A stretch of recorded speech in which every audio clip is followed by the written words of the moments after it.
வணக்கம்ப்பா.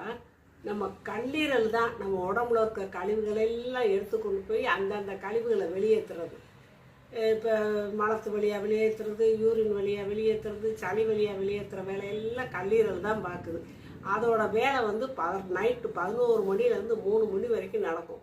அந்த நேரத்தில் அதுக்கு எந்த இடங்கள் இருக்கக்கூடாது. இப்போ வந்து இறைப்பையில் செரிமான வேலையெல்லாம் இருக்கக்கூடாது. அதான் லேட்டாக சாப்பிடக்கூடாது, சீக்கிரமாக சாப்பிடுங்க அப்படிங்கிறது.